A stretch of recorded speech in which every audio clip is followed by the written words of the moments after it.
Hey, it's Lene Javette. This is the Black Business School. I am with our good friend, Mr. Ryan Mack. And we have a good session for you guys today. We're going to be talking about credit. 7 steps to clean up your credit. How you doing today, Ryan? I'm fine. How are you doing? And welcome to everybody out there at the Black Business School. I'm awesome. So I'm actually excited to hear about these 7 steps. I'm in the process of cleaning up my credit. I've been in the process for a little while, and I've been doing a couple of different things. So I want to see and hear what it is that you have to say. Before we even jump into that, how hard is it to clean your credit? Let's talk about that. It's not hard at all. Well, first of all, this credit is so vitally important because bottom line is when we talk about gentrification, that's a word that many urban communities are listening to all across this country. You hear gentrification. The best way to fight against gentrification, which the definition of is essentially individuals who are maybe middle, upper middle class, moving into a community, and they who have the means to be able to pay more. They can pay more rent. They can pay more mortgage. They start demand more services. And so as prices start going up, then the rents start going up, more home values start going up, they demand more rent, and those individuals who are living there, who are not making as much money, essentially start being priced out. And so, your rent might have been $1,000 a month previously, but next thing you know, because you don't own, next thing you know, the landlord comes in and says, you know what, now your rent is $1,100 a month or something. And now that's another $100 a month that you are already living check to Tuesday. And so now what you're doing is you're trying to scrap it for dollars. So what you have to start to do is either you can try to make more money, or you can relocate, or you can try to become an owner, which is what we advocate here at the Black Business School, making sure that you're owning your own property. Because if you own that property, now you're not at the whim of the price values and the fluctuation. You're actually celebrating when property values start going up. Because at the end of the day, now you're profiting. You're profiting from additional value. So the best way to stop gentrification is through ownership. And the best way, there's only 2 types of people who are really going to be owners in this community, and in our communities across the country. Those individuals like, let's say, Floyd Mayweather. They have a ton of cash, a ton of liquidity. They can buy anything they want to do. So if you have liquidity or capital, then you're not necessarily as concerned about your credit score.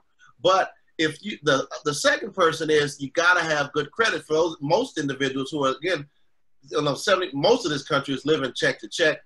They're trying to get by. So the best way to know to try to get into yourself a piece of property, and to most of them America, is by having a good credit score, making sure you demand a lower interest rate on your mortgage. So now you can start owning. So that's why I believe that the FICO score is very crucial, so we can start working towards levels of additional ownership. And as far as how easy it is, now, a lot of individuals will try to tell you that it's a lot harder than what it's supposed to be. And what I got to tell you a little secret right now, and hopefully all the financial experts out there will get too mad at me. Any stuff we're telling you here today, it's not really that challenging. It's not really that difficult. It's a lot easier than what people believe it is. But they want you to think it's a whole lot harder because a lot of individuals are charging $600, $300, $500 to repair their credit. If anyone ever comes to you and says, I want you to pay you $300 or $500 to repair your credit, I want you to run away as fast as possible, because the steps that we're going to go through today are exactly the same type of things that they're going to be doing on an ongoing basis. And again, it really all depends on how fast it's going to be. It depends on your credit, how much data points you have on your credit report. But at the end of the day, it's not challenging. It's just the most challenging part about it is making sure that you're diligent and that you can have the habits in the right way, that you every single day you're doing the right things that can continuously create the habits that will reestablish your credit to do something more. So I'm excited about talking about this. I'm excited too. So I'll be your Vanna Black. Just tell me when to go to the next slide. Absolutely. All right, so let me see here. All right, there we go. We'll go to 2. Boop. Okay, there we go. Step 1. Yeah, so step 1, again, this is the basic housekeeping of your credit report. 75% of all credit reports have some sort of error on them. If you are a junior, then it might be the case where your father's credit report or lack of good credit might be impacting your credit, because again, these are just people putting all this stuff together. They're people that it's computers, but a lot of the data is being inserted by computers and they're being monitored by individuals. So 75% have errors on them, and sometimes those errors can be as small as messed up address or messed up name. We've had many individuals who, growing up, we've heard all the stories when you grow up that all of a sudden your parents have been using your name in order to open up their phone line or their gas or their electricity because their credit was so messed up. So next thing you know, you're 18 years old, which is why I advocate when individuals start checking their credit as soon as possible, because you just never know, whether it be individuals using your credit score or individuals who have stolen your identity theft. It's been a lot of cases where individuals, if they can get a hold, now it's challenging to get a hold of someone who's 13, 14, 15, their social security number, but if that number gets a hold of someone who's an identity theft thief, then what they can do is that's the most coveted credit report, because they can steal that report knowing that they have many years, and that is usually it's a close family friend or maybe an uncle or somebody that they know that'll have access to that data. Many of those individuals know that they have 5 years before they're going to start using their credit actively. So they got 5 years to do whatever they want to do with that credit. So we got to start checking our credit more frequently. There's 3 different credit agencies. We've got Equifax, Experian, TransUnion. And how it really works is that Equifax, Experian, TransUnion, you'll have different, those are the national credit bureaus. Then you'll have local credit bureaus. For instance, if you pay your Verizon phone bill, and especially if you're late, more than likely now, many individuals are not giving you credit for the good payments, but they're dinging you for the bad payments. So what will happen is maybe that Verizon bill only reports to the Equifax or in the Experian, but they don't report to that TransUnion. Or maybe you got a secured credit card from a local credit union, and they're only reporting to the TransUnion, but they don't report to the Equifax and Experian, which is why it's very important to make sure that anytime you open up a line of credit, you're always asking, hey, do you report to the credit bureaus? Because you want to make sure you're getting credit for opening up this information. But those local credit bureaus then turn around and report to the national credit bureaus. And that's, again, and then they start to galvanize the information. This is why you have different credit scores. You might have one credit score that's a 700 in Equifax, but it might be a 500 or 600 at Experian and TransUnion, because different information is being different reported. They try to make things as uniform as possible, but that doesn't always happen. So you want to go to annual credit report and obtain your free copies of your credit report at least once a year. Again, there are many organizations out here that are doing this for free. Operation Hope is one of them. National Foundation of Credit Counselors is another one of them. You've got many local organizations. You Snap Back is one great one we work here locally, but they also do things virtually. They'll no matter where you're living, you can pick them up and call them on the phone. And if you're in a different time zone, you make sure that person's awake when you're calling them, and they can go over all these things, and they'll pull your report. Many of these nonprofits have the ability now to pull your report for free of charge. So make sure that's the first step one, and calling them up, getting your free copies, get rid of any small balances that you've forgotten about. That's one of the easiest ways to improving your credit scores. Those small balances, those $20 balances that there were a couple of years ago that you just forgot about, that one small bill that you neglected, or that that $100 left over because of a gym membership, and you declined, you didn't stop going to the gym, but you stopped paying on the bill. Or for whatever it is, those small balances, do those things. Now, disputing claims that you feel are incorrect. I got to stop on this one for a second, because this is the best way to make sure that I've seen to get things immediately off your report. There was legislation passed that's not really binding legislation, but they did strongly encourage the credit bureaus in order to follow this as closely as possible, because I have seen many instances where they didn't necessarily follow it as close to the letter as they should have. But when you dispute an item, and the beautiful part about it now is back in the old days when I first started doing credit, and that's not like I'm old, I'm not that old, but back in the day, when I first started doing this stuff, they didn't have all the computerized, and you every once in a while, but we really had to do stuff the old school way, right? But nowadays, you can go right on annualcreditreport.com. You can go on the website. You can dispute right on the website. And when you dispute right on the website, I recommend individuals dispute on the website as well as write a letter to dispute, because you want to make sure that you can have accurate record. A lot of times you dispute on the website itself, unless you take a screenshot, which I've seen individuals do before. You want to make sure you're getting the best bang for the buck. But when you dispute that item, they've got 30 days to get back to you and tell you that that information is good or bad.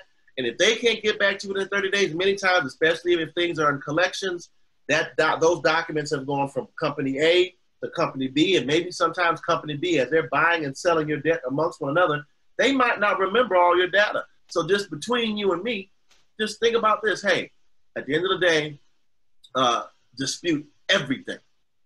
Everything.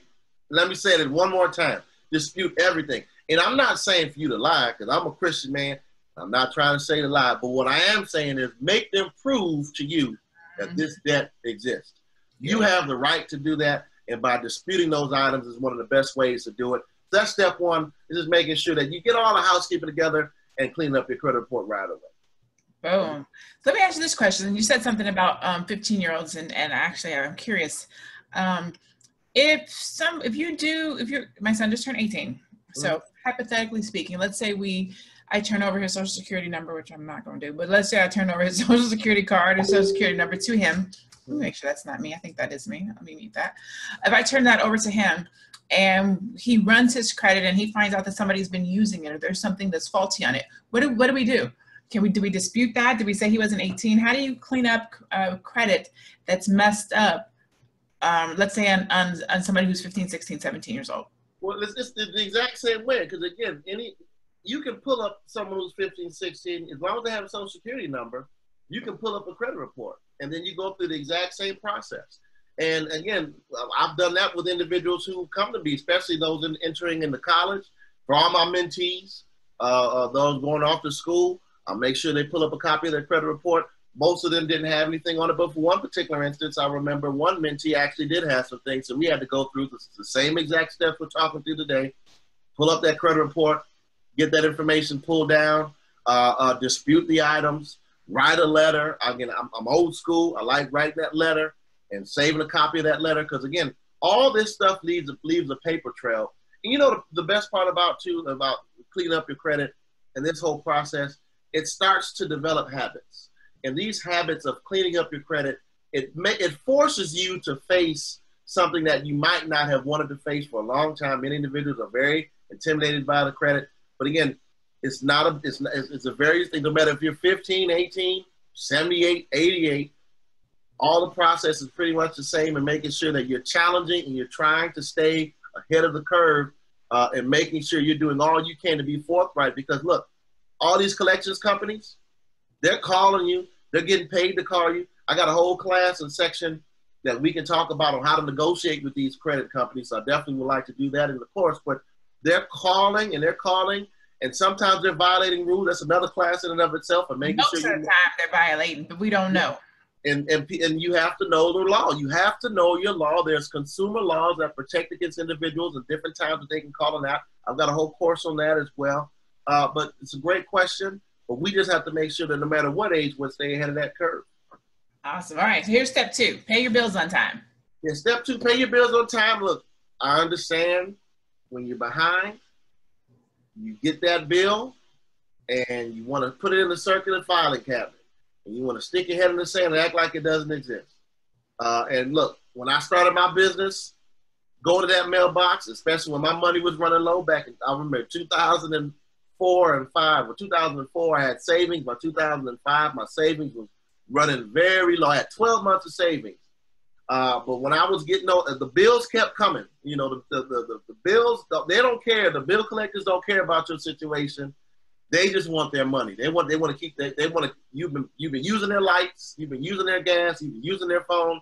They want to make sure that they get their money on time. And I remember, very intimidating. You see that you don't want to look in the mailbox. You don't want to look in the mailbox because you know doggone well that there is a bill inside. And I know that feeling. So what we've got to do is we got to face it head on, folks. We got to face it head on, grab that bill, look at it, and start to do the right and responsible things with it. So here are a couple of tips that I would definitely encourage anyone to use in making sure that they're paying these bills on time. The first thing, 35% of your FICO score is a regular paying your bill on time. So that's the largest component of your FICO score, the calculated. So we want to make sure that we're doing just that. There's a great book out there by David Bach, The Automated Millionaire. I think we talked about it during the interview, where it really let many of the clients that I was working with by making sure that they're using automatic bill payment. But the first thing you have to do in order to do that is put together an effective budget for your household. All this really contingent upon your budget and making sure that your revenues and expenses are tracked accordingly. So you make sure you have enough money in your bank account to do that automated bill payment. So let's make sure we keep our things together, keep our records together. But that automated bill payment, essentially, it'll be key. As long as you're doing that over time, 1 year, 2 years, 3 years, 4 years, you're going to start seeing your credit repair over time. And again, if you don't have any, say, Ryan, I don't have any credit history. I've got zero credit history. What am I supposed to do? One good thing, in order to make sure you pay your bill on time, you might want to go ahead and do a secured card. And many credit unions out there nowadays have secured card payments or different credit builder payments where you can take out a loan. You don't get the money from that loan. That money is put into an interest-bearing account. And then you start paying that debt as if it was a bill. And then that counts as a secure debt that they actually report to the credit agencies. That's one of the great ways that many credit unions across this country have. You want to do the research in your area. I've had a lot of debates with Russell Simmons. I said, listen, I will stop dogging you in your rush card. And I will stop going on there criticizing your rush card. And if you can, and you show me one customer of your rush card that I can't get a real bank account for, and I promise you, I will never stop. I won't say a single thing. I'll have media silence for the next 2 years. And so anyone can do these type of things in order to build their credit, but it starts with paying their bill on time. All right. Step number 3, pay down debt. One of the easiest ways and one of the fastest ways outside of disputing. See, you can if you start disputing today, you can get stuff removed immediately. But the next thing, fastest thing, is paying down the debt. Okay, when you start paying down the debt, you've got about 30% of your FICO score is your total balance that you owe compared to how much you can borrow. So your balance to your lending limit ratio, right? So that balance to your lending limit ratio is about 30% of your FICO score. And the more you pay down your debt, the more favorable that ratio becomes. Let's just say that you have you owe $5,000. You can borrow up to $10,000. Your balance to your lending limit ratio is 50%. If you pay $2,500 worth of debt down that you owe, now you owe $2,500. You can still borrow up to $10,000 in terms of your total line of credit. Now your balance to lending limit ratio went from 50% to 25%. It's going down, which means it's becoming more favorable. You're becoming less risky. And essentially, it's like the credit companies are looking at you and FICO's looking at you. It's like, you know what? Its balance to lending limit ratio is becoming more favorable. They're in a better position in order to take on additional risk. So let's go ahead and click up his FICO score a little bit, a couple of points. So as you pay down your debt, do that. Now, one thing many individuals will try to do is as they pay down that debt, they want to cancel credit cards. Don't do that right away. We want to be very strategic as we cancel our credit cards. Using that same example, if you owe $5,000, can borrow up to $10,000. You pay down $2,500. It was 50%. Now it's 25%. If you cancel a $5,000 line of credit, now it went right back up to 50% again, because now you owe $2,500, can borrow up to only $5,000. They view that as becoming more risky because your balance to lending limit ratio went back up again. So by canceling a credit card, you make your balance to your lending limit ratio less favorable. So you want to be very cautious on how you cancel credit cards. You want to make sure that if you cancel a credit card, you do it very slowly. You want to do it very deliberately. And if you can, again, unless that new credit card is just a bomb, you got a great interest rate, there's no fees on it, then I can understand keeping a new one. But those old ones usually have a lot more points of data on them. we'll talk about that in a second. Oh, and avoid being seduced by credit card companies with their special offer. Look, every time you get on a plane, or a lot of times nowadays, they always want to offer you the prime rate credit card, right? Mm-hmm. And it sounds good. You might want to go ahead and get some frequent flyer miles, or you might want to sign. It might sound pretty good, but look, I've never heard somebody get rich off frequent flyer miles. Don't get seduced in the deal of the day if you hadn't thought about it before. If you had done your research and you did all your research and you said, listen, I want a Delta frequent flyer miles credit card, and you happen to get on a Delta plane and they give you an offer, but you've done the month worth of research, you've gone to bankrate.com, bankrate.com, which is a great website to offer that they show the different types of rates of different types of credit cards, so you can do your shopping. I always advocate going there. If you've done your research and then you just happen to get lucky with a great deal, then go ahead and sign up. But don't sign up for a credit card just because you can get a good deal. At the very least, take the paperwork, say, I'm going to think about this for a little bit. I'm going to take it home. I'm going to pray on it. I'm going to meditate, whatever you want to do on it. I'm going to do some research. I'm going to look it up and figure out, is this the right credit card for me? Talk to a credit counseling agency. There are many different organizations that help to do this stuff, again, free of charge. Nonprofits do this free of charge. So there's many different resources we can use, but just avoid being seduced by credit card companies with that special offer. Yeah, you actually made some really good points. Question for you. That actually happened to my mom. Now I know, now I can tell her why. She's been doing the snowball effect, paying off debt. And one of her credit cards she canceled, and she saw a drop in her score.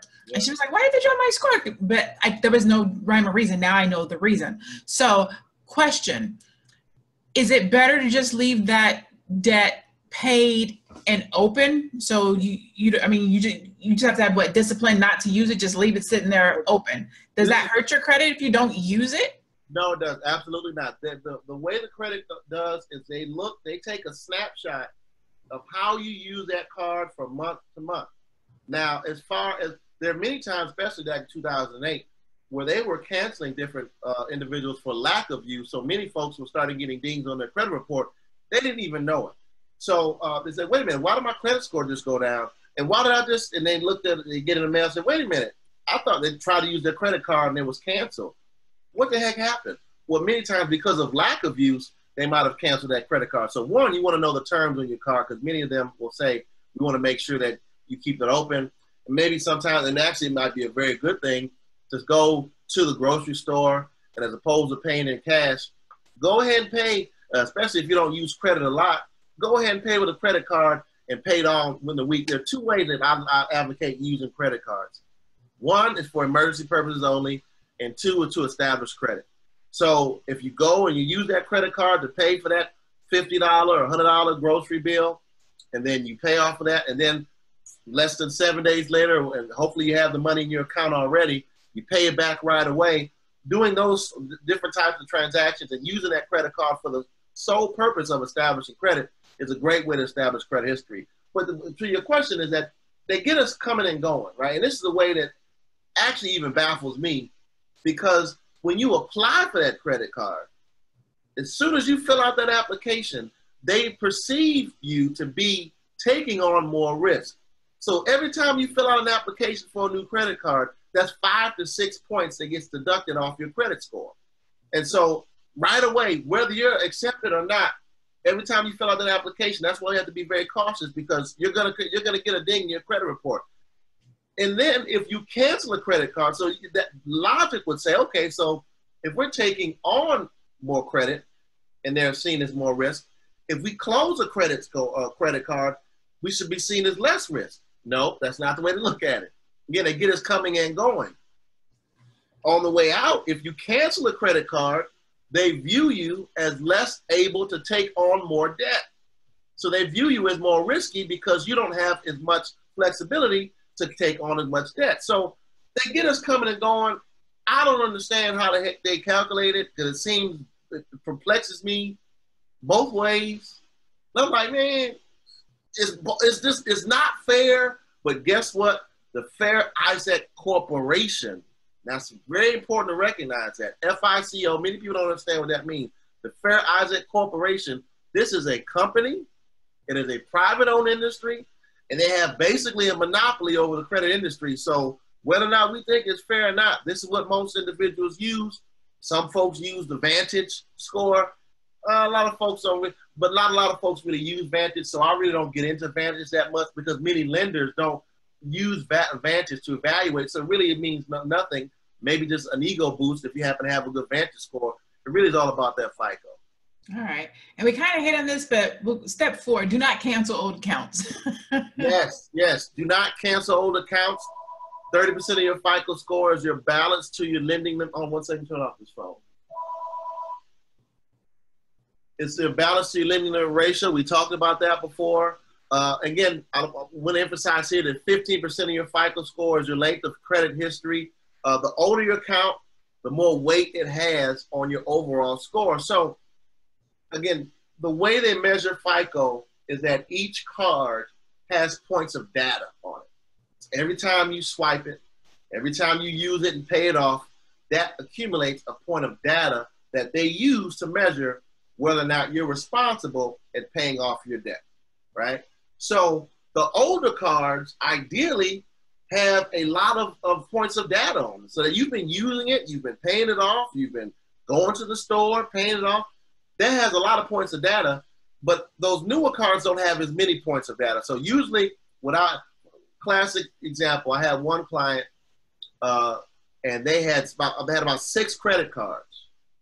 And so what we did was we organized the cards from oldest to newest. And now she said, look, Ryan, I get it. You said keep it open, but I memorized the doggone number to Macy's, and all I have to do is just go on my computer and just put the number in, and I use it. Because all you have to do to have one of these to spend money nowadays is just have a phone. It's becoming a lot more easy to spend money nowadays, which is very dangerous. It's a blessing and a curse because it's convenient, but it's also very dangerous. So she was so addicted to using that credit card that she had to cancel. That she had about 3 or 4 consumer credit cards, or retail credit cards rather, and that had interest rates, and that she signed up for them at the point of purchase. And I said, man, look. So let's organize oldest to newest, cancel the newest one first, and then before that, she didn't have to buy any homes in the next 6 months. They have no major purchases, because now I wouldn't have done this if she was trying to buy a house in the next couple of weeks, right? Because if you're trying to buy a house, then it would have been a totally different strategy. But we canceled that one card. We waited 6 months. Then we canceled the next card. We waited another 6 months. Then we canceled the next card, and so on. We got her down to only 2 credit cards and made sure that her total line of credit equaled 3, or hers was 6 months of living expenses, because she was very, she didn't like taking on a lot of risk. She had about 6 months cash and 6 months with a total line of credit that we calculated from her budget. Because she wanted a lot of emergency funds. So definitely want to make sure that don't cancel the old accounts if you can help it. But again, every situation is different. You might have an account. If you have a 0% credit card and you just got it, but that old credit card has a 10% interest rate on it with a whole lot of fees attached to it, okay, that might be an instance where you cancel that old one. But then start using that new one. Don't use it unless you have money in your account to pay it off right away. Maybe get a secured card to start establishing credit again right away, because you're going to want to start establishing credit history right away. All right, perfect.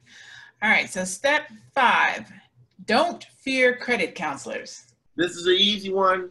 I mean, first of all, like we said in the intro, if someone wants to charge you, I think it bears repeating, a dime to help you repair your credit, run away. Your money needs to be dedicated 100% towards repairing your credit, not towards paying off a credit counselor who wants to get paid. And I've seen many of them will offer payment plans, which is another line of debt. Basically, it's another debt that you're getting into just to repair your credit. That don't make any doggone sense. So pay it off, start paying off, but go to the free ones. Operation Hope, the National Foundation of Credit Counselors, You Snap Back, Southwest Solutions. I believe they have Southwest Solutions.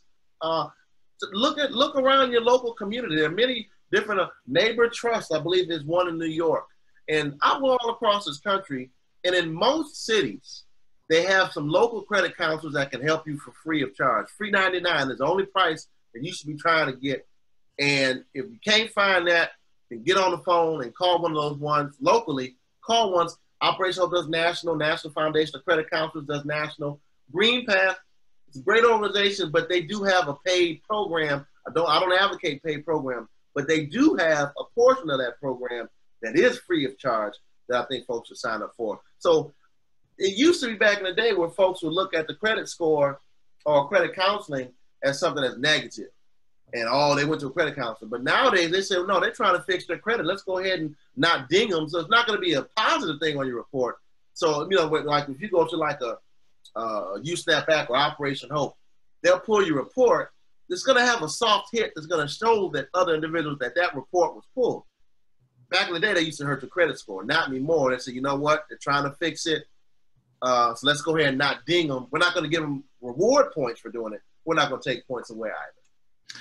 Yeah, I mean, that is super crucial. I think I kind of alluded to when I first started to, I noticed that my credit had took a huge hit and I couldn't figure out why. And so I solicited a credit counselor, and it was like $199 to get started, $800 a month. And I was like, all right, cool. Ooh. And so they're like, we're going to send you, we're going to go through and dispute everything, and we're going to send you the letters. And I was like, all right, cool. So they sent me the letters, and I had to sign them and send them off. And then the stuff came back to me from the credit bureau, and then they were like, okay, we're going to send you next round of letters. And I was like, I can send my own damn letters. Is that all y'all do? Like, yeah. I know how to do that. I know how to write the letter and send it. What are y'all negotiating? What are you doing on my behalf? Are you doing the sending me letters? So, what had ended up happening was my student loans all went into default, which is what caused my credit to drop. Called the place, had my student loans fixed, and something else happened. I had my student loans fixed. When I started using that program, they gave me a secured card, which I did. And then I did, at that time I had moved into a place that did reporting. My credit went up 235 points in 30 days, not by anything that they did. And you paid money for all that. And I paid, and I was, Just to do it yourself. Just to do it myself. Once I knew what it was, I was like, oh, it was my student loans. Fixed student loans, did that little card, did that. Your credit score has gone up 235 points. Thanks. You know what? I heard this from Bill Clinton told me one time. He said, it's hard to tell the truth if a lie is paying your mortgage. And a lot of these credit agencies that charge, they will almost go as far as lying to you to try to tell you all the work that they can do that you can't do. And there's nothing that you can't do that they, and if you don't have zero time, that's the thing.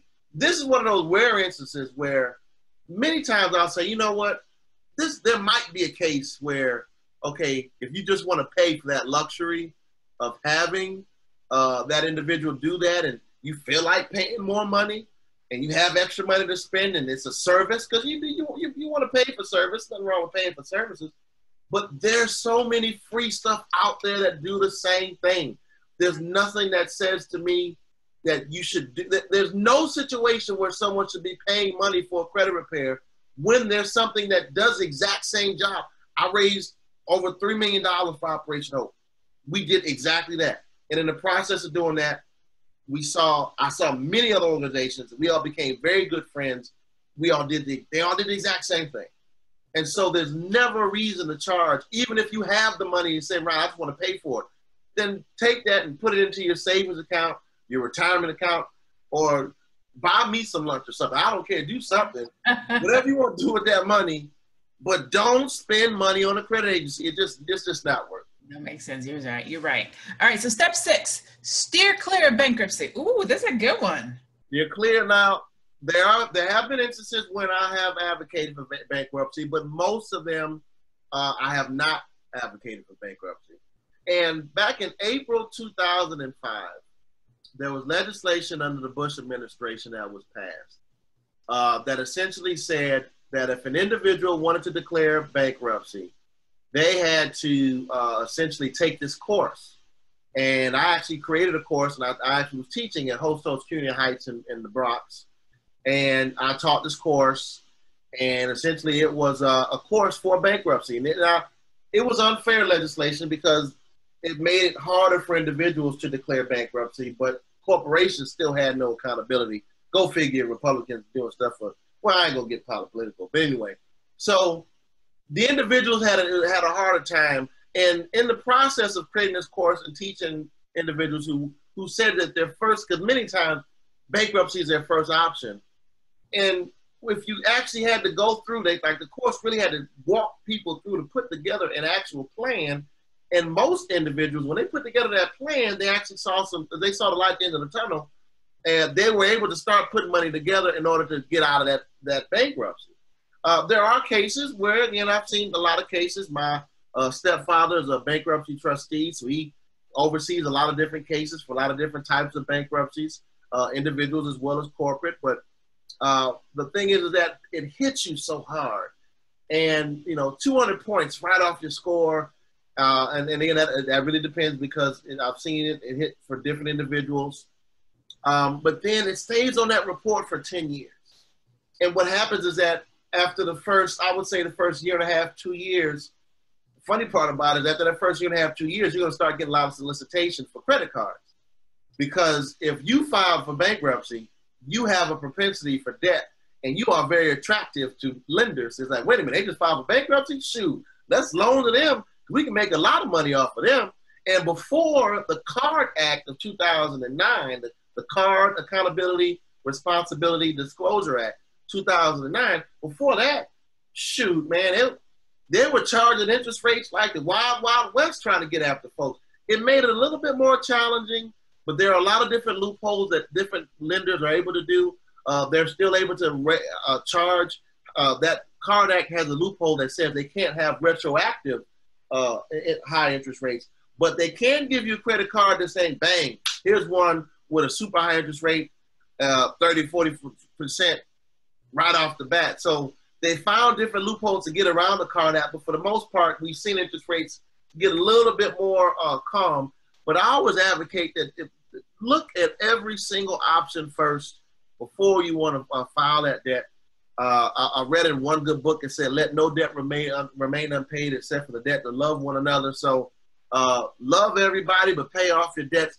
But I understand stuff happens. There are a few cases that I've had where I said, you know what? We went through all the stuff we could do. We went through the budget. We looked at the interest rates. We negotiated. We called. We got them down. And we put together a goal sheet. And we did everything we could do. And we tried to claim hardship and all sorts of stuff. And that debt was just saying, you know what? All right, let's go ahead and move and find a bankruptcy attorney. So we had to go that way. I had to do it for the client. I get it. It happens. But most cases, I would say about 85% of the cases I've dealt with have been where we can find a way to get out of it. Okay, good. All right, so step 7, be patient. Just got to be patient, man. Look, a lot of these folks are trying to say, well, it's going to happen, unless you pay me, it's going to happen overnight. And then we get frustrated. It doesn't happen overnight. We just have to just keep a clear air that you're always, write your goals down on paper. Write your debt down on paper. Organize all your debt. Start paying off all your debt in a responsible way where you can start using your budget to figure out when you're going to be able to pay off your debt. Go to different websites that offer free calculators like fincalc.com, FINCALC.com. Again, it's FINCALC.com. That helps you. They have a calculator that you can use of when you're going to be able to pay off all your debt. That you can plug in your debt and you can use your budget and use your surplus from your budget and figure out what will pay off my debt. So doing things like this and then writing things down, setting your goals, negotiating where you can, putting off your credit report and looking at all the different types of things and going back and forth, and make sure every day you have you're monitoring your progress. That'll keep you a little bit more encouraged because you're active. And don't just look at it, 500 credit score and then stick your head in the sand. Then you will get frustrated. Mm-hmm. No, let's go ahead and start fighting, write your goals down and make sure we can do it. It's going to take some time. I would say most people that I've worked with, it all depends on the data, right? So those individuals coming out of school, their credit score goes like crazy, right? We've worked with many individuals coming home from prison, and their credit score, many of them might have an NA credit score, not available, right? So it's not even out, they don't even register. And their credit score just jumps around like crazy. Veterans who haven't been really active in using stuff, they've been overseas, they've been deployed, their credit score. Widows who recently, worked with widows who just got, the husband just died. They never had to deal with money before in their life. They've never established credit. And so their credit score jumps around. Homeless individuals, you were homeless. I've had to help many of those individuals establish credit. Wow, what you working for homeless for? Because many individuals, if you're homeless, you got to get your credit up so you get yourself a job because they look at your credit score if you're going to get hired at that employment. So they look at your report as well to see if you're worthy of working with them. So we've worked with those types of individuals. If you've had very few points of data, your score jumps all around. But if you've had a long established credit history and your credit score is, let's say, I've had one client, they were 530, and they just happened to have some bad luck over time, but their credit score was established for a long time. I said, boy, it's going to take a little while to get your stuff up because they had so many points of data for so many years, but we got through it. And about 12 months later, working with them, they got their credit score up over 150 points, and they were doing pretty well. So everyone's usually between 9 and 12 months out, depending upon how messed up it is, but keep on going with it. Awesome. So the last slide says, thank you, brought to you by Ryan Mack of MoCafe. Yep, MoCaFi, yep. MoCaFi, community banking for us on the grind. Sign up for the 3.0 release. So where did these points come from? These points came from my book, Living in the Village. And I wrote this book a few years back, and many prisons are using it. And I wrote this book just as a means of, I'll do the 7 steps of financial freedom. I've been doing it for so long that, I went and said, how long did it take you to write the book? It took me about 3 months. I just vomited the book and boom, here it is. You know, it's already up there. And I think it's decent. Some people say it's pretty decent. Nice. So where can people find you? Where can they find you, and or where can they get the book? Yeah, the book is on Amazon, Amazon.com. So I'm working with MoCaFi as one of those individuals, but you can always email me at ryan.mack@mocafi.com, MOCAFI.com. With any questions y'all have, use me. I try to get back within 48 hours for any financial questions or whatever. So any resources as well. I know a lot of people might have different questions about the different resources I was rattling off, especially those free resources. I'm very happy to suggest free nonprofit resources for individuals that can use. You just a phone call away and getting a better credit score, folks. Just pick that phone up, get a credit counseling session, and boom, you on the road. You win that thing. Thank you so much today for being with us, Mr. Ryan Mack, and going over these 7 steps to help clean up our credit. This is the Black Business School. We appreciate you being with us. We'll see you guys next time. Peace. Bye.